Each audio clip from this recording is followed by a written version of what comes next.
Asante comrades. Comrades power.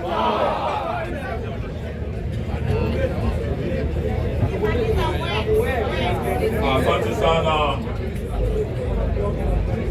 comrades ambao wamekuja leo. Ni siku ya vijana. My fellow party leaders who are here, led by the party leader of Wiper, His Excellency Kalonzo Musyoka, the young parliamentarians who are here, and the CMD leadership, the chairman, the wetu Kireti Murugi, the CEO, na wale wote mmelika, hamjambo. I think today is an historic day, and we are very, very grateful to CMD, Center for Multi-Party Democracy, for staying true to the cause of multipartyism, for ensuring that we do not just defend, but we also strengthen multipartyism in our country. And the person now leading this great institution, Kireti Murugi himself, was amongst Kenyans who fought for the second liberation, who fought for multi-party democracy, and this institution cannot be in better hands. Which makes Kireti Murugi, our CEO, we want to thank you for providing this platform for dialogue, for us to talk about the state of our nation, for us to talk about democracy in our country. Today, as we speak, there is dialogue going on here in this historic grounds of Uhuru Park. Hapa ni pahala pa historia. Katika uwanja huu wa Uhuru Park, hapa tumekuwa na hayati Jaramogi Oginga Odinga. Uwanja huu tumekuwa na Jomo Kenyatta. Uwanja huu tumekuwa na marehemu Martin Shikuku. Uwanja huu tumekuwa na Wamalwa kijana. Uwanja huu tumekuwa na vigogo kwa historia yetu ya Kenya. Na leo tukiwa hapa, we are actually witnessing a momentous time in our political history. Here at Uhuru Park, and a few meters from here at KICC, there is another form of dialogue going on. So today, if you ever read Imbuga's book, Betrayal in the City, this is such a day today. As history is being written today, at Uhuru Park and KICC, the issue is to be or not to be. The question is whether to be with the Gen Zs or to be with Kasongo. That is the choice we must make. Whether we choose to stand on the side of the people of Kenya, kuokoa wa Kenya, ama we stand on the side of Zakayo, kuokoa Zakayo. Na wauliza watu wa Kenya wenzangu mlio hapa, mwataka tuokoe Kenya ama tuokoe Zakayo? Kenya. Wangapi wanasema tuokoe Kenya? Kwa mikono nione. Naona makomre pia wamesema tuokoe Kenya, sababu Zakayo anawaumiza na ushuru. Na sasa hata tunapoongea hawa macomrade help hawajapata. Ile funding model ya university yetu is failing. Ukienda kwa health sector, SHA, SHE, SHO, SHU has failed. Macomrade niwaulize kidogo, tulipokuwa primo tukifunzwa, walikuwa wanasema A, E, I, O, U. Mame, mi, mo, hu. Hebu niambie SHA itakuwaje? Hiyo ndio mambo yanaendelea Kenya sasa anda Kasongo aka Zakayo pale KICC. Tukiwa hapa na Mheshimiwa Kalonzo na viongozi hawa, we choose to stand on the side of the Gen Zs. We choose to stand on the side of the people of Kenya. And we who are in the opposition today, we want to say this. We have chosen deliberately and with clear minds where we stand from today. Those who have left the opposition to join Zakayo's government, history is a harsh judge, and may history judge them. Sitaki niseme mengi, nasema asante kutusikiza. May I now take this opportunity to invite His Excellency Kalonzo Musyoka aje aseme nanyi, anene na vijana, Na tuseme vijana power. Comrade power.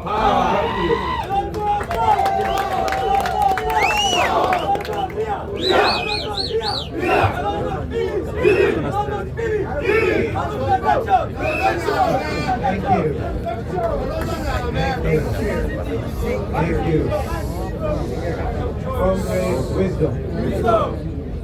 Handshake or no handshake?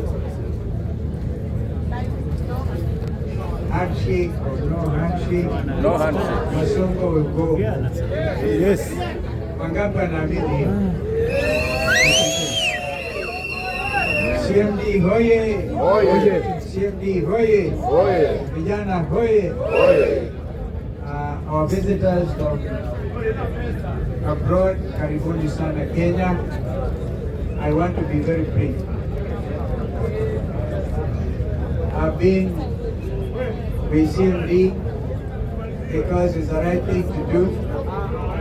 The matter of CMD, therefore multi-party democracy in Kenya, is a constitutional matter.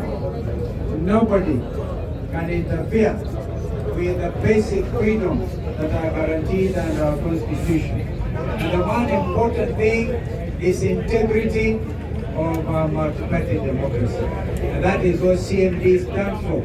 So I want to thank our colleagues from Europe and wherever who have stood with us, the Oslo Center, Amnesty International, and others who have really chosen to stand with the people of this country and to strengthen those democratic gains and our constitution. Comrades, peace. Comrades, peace. We are saying very important things which are benefit to you. Your president has asked me a question. What is it that we, as the People's Loyal Coalition, what is it that we have to offer as the People's Loyal Coalition to better the lives of not just the comrades but the young people of this country? As I speak to you, over 6 million young Kenyans have no hope. They have no possibility of earning any income. They have gone through our institutions of higher learning and there are no jobs. Even when I was co-chairing the NADICO dialogue, we had that over 6,000 companies registered in Kenya had chosen to flee into the neighborhood. A lot of them went to Tanzania, others to Uganda, and that meant exporting those Kenyan jobs. And this is why today over 6 million Kenyans are jobless. We can't even sometimes quantify the level of unemployment. And don't you be hoodwinked that you can be taken to Saudi Arabia or to other places to look for jobs when there are no possibilities at all. We will of course send Kenyans those who are qualified because we want to develop international citizens as well within the multilateral arena. The world has now changed, serious change. Now instead of multilateralism, even Europe is beginning to think of nationalism. Look at what has happened in America today, making America great. They are looking inside. So even as a country, we've got to look at our citizens first and be able to make conditions favorable for the youth of this country to develop. This is what the challenge is today. If as they sign a KICC, they do not come up with a formula to say we are going to compensate for the lives of the young Kenyans who are killed during constitutionally valid, constitutionally enabled demonstrations in 2024 and in 2023, because we lost close to 100 young Kenyans. If there is no formula out of KICC today showing Kenyans how they are going to compensate the families and the loss of lives because of police brutality, then as my brother said, nothing will come out of KICC other than betrayal of the Kenyan country. Hear me, fellow Kenyans, hear me. We are talking about the People's Loyal Coalition because we'll be guided by the values under Article 10 of Constitution 2010. The only true legacy that is holding us together, and I was honored to have been sworn at this place as Kibaki's vice president twice. Although they have changed the character of Uhuru Park, they cannot change the history of Uhuru Park. This is a place for freedom. This is where Kenyans talk freedom. This is a place where Kenyans choose to liberate themselves. Therefore today, as I speak to you, I want to tell you that we are on the side of the Kenyan people. We will never betray the Kenyan people. We are old enough to know temporary comfort will take you nowhere. What we want is comfort for all Kenyans. Now we have said, I once was Minister for Education, and we actually put in place higher education board, and we are saying that because the courts in their wisdom have found the new funding model to be unconstitutional, we are telling William Ruto and his team to immediately revert so that every Kenyan student will be able to access higher education. Not only higher education, accepting it, but also making sure that it is quality. Students still cook in their hostel. Students do not have the kind of lives that you expect a university student to live. Even under their so-called affordable housing, if they were serious about it, they would have said, we will put over 10, 20,000 housing units in our public universities. But instead, they are putting it wherever their friends are, because it's a cartel. We have said it and we shall continue to say it. Executive order number 1, do away with housing levy. Because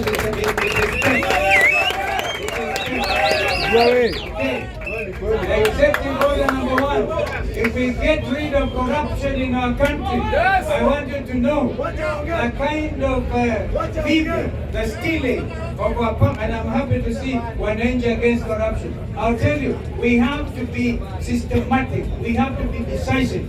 As Mukunjwa said, when it became difficult, he went hiding. But I want to tell you, we will not just talk about eradicate corruption.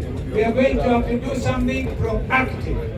And we will start with June 25. I call it J25. The day young Kenyans breached Parliament. For me, therefore, the legality of the Kenyan 13th Parliament is always in question. Never mind, we are now going to have in place as soon as possible an IBC which you believe will be competent.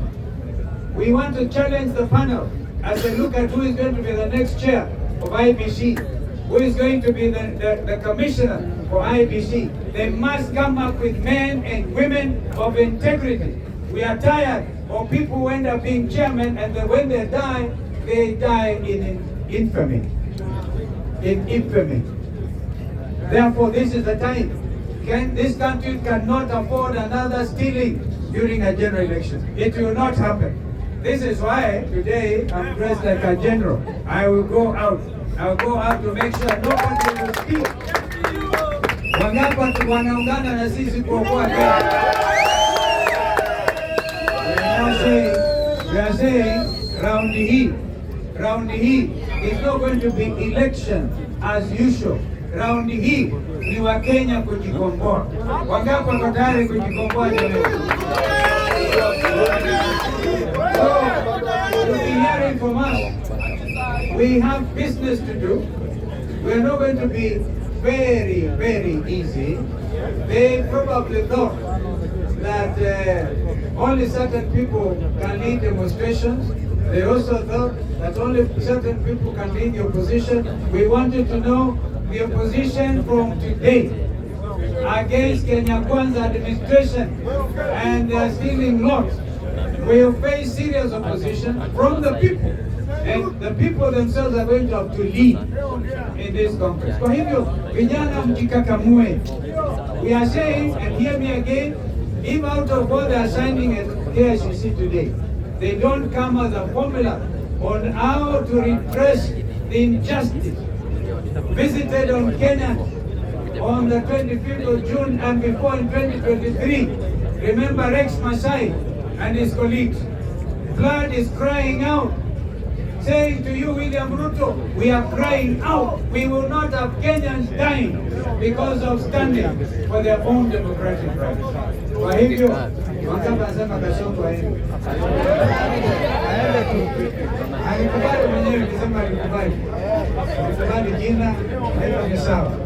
Kwa hivyo leo CMD, I just want to assure university students and others, if we stop the pilferage, if we stop the stealing in this country, we'll be able to educate Kenyan students from the nursery to the university without asking them to pay. For that to take commitment.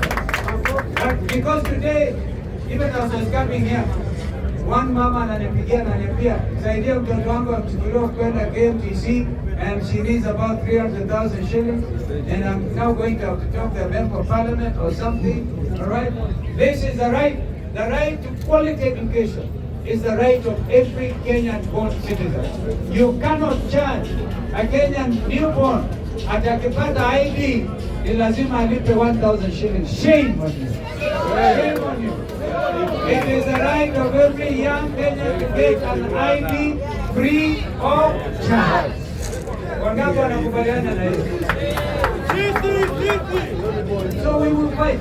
And when that happens, make sure you get your national, you get active.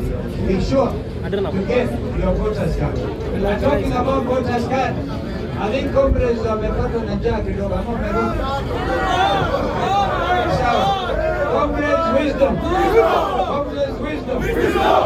We are now saying that before the IBC, the new team comes on board, it is not the business of the officers to begin to apply. And I want you to hear me on this. They have already sent out tenders. Kusema, wala wanataka kusupply, when you go to register as a voter, you are given an acknowledgement slip. Kusema utakuja kupata kura yako. They have advertised for tenders to supply those acknowledgement slips, and yet we know they have in store millions of those. What does that tell you? It means that they want now to begin pre-rigging. Election 2027 is a process. It cannot be an event. So even we are saying, Mr. Marajan, who is the name of the CEO? People don't touch anything of procurement and wait for the new commission. After all, they will be there by May. So stop any procurement. Wangapi nasema wakubali unakubaliana na mimi? Because hiyo ni wizi, wanajiandaa, and we'll be singing Comrade Power, Comrade Ria, now what they want. But I want to give assurance to our fellow citizens that we will not sleep, we will not slumber. We are going to make sure this country becomes and remains a democracy. Look at our positioning as a country within the Horn of Africa situation, a region which is pretty unstable. With what has been happening in Ethiopia and in Somalia, I myself a very good friend of Somalia. I hold the view that unless Somalia is solid and free, we cannot, as their neighbors, be free. There's that continuous struggle continue. Look at what is happening in Eastern DRC. Look at this, what is happening even within the worst humanitarian crisis as we speak is happening in the Sudan. Over 2 million Sudanese are without food. And some of the generals come here to sign parallel government. Yaani wanaweka Kenya kuwa nchi katika hali hatari zaidi. We don't want any Sudanese generals coming to declare that they have formed a parallel government in Kenya. Our business has always been to put the region together, not to put the region asunder. Therefore, these guys who are in authority right now have absolutely no clue on how to do international diplomacy. Today I was supposed to have gone to see this young family in Kajiado with my brother Eugene, because kijana ameuawa Haiti 10,000 kilometers akijaribu kuokoa And by the way, the Americans are closer to Haiti than we are. But they sent us because the policemen who nearly killed us in 2023 kina Kome, in order to reward them. Wanaambiwa sasa wapeleke wakasort out the gangsters, the guns in Haiti. If you look at that country, the demography of Haiti is a black country because our forefathers who went in as slaves to the Caribbean and other places ended up in Haiti. We have no business going to kill our brothers there. Even if that is so, it should be within the framework of the United Nations Security Council. Mambo haya ndio mengine yamekosti Raila kiti cha AU. Aliulizwa na wenzake, unataka tupatie EU chairmanship, lakini nchi yako inafanya maajabu. Maajabu. That's why I said it was not Raila who lost. It was Ruto. Ruto ndiye alishinda akisema. Unaelewana? Kwa hivyo basi mambo haya tutakutoka kuna shida. These truths are very important to be said. Kwa hivyo sasa tujiandae, itakuwa ni mapambano halisi. This struggle will continue, and I want to tell you the country is on its tenterhooks because of injustice, corruption, runaway inability to govern, and therefore we must prepare ourselves through the partnership of our friends like CMD. Mheshimiwa Kiraitu, my learned brother, we wish you well. Stand strong. Don't you ever get compromised. You're not the person I think can be compromised by anybody. And you have a very able CEO, Bwana Mugwanju. We will stand and strengthen and enrich our democracy. May God bless Kenya. May God bless all of us. Amen.